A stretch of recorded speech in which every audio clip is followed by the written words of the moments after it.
چقدر خوبه که جنوبی باشی.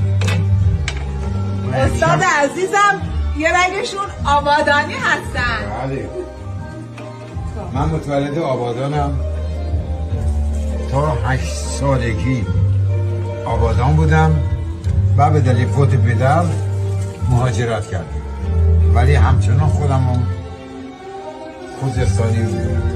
مامانم کرمانی بود، جان پدر آبادان. من تا 8 سالگی آبادانی بودم، بعدش یه اومدیم کرمان، بعدم مهاجرت کردیم به تهران. امشوشه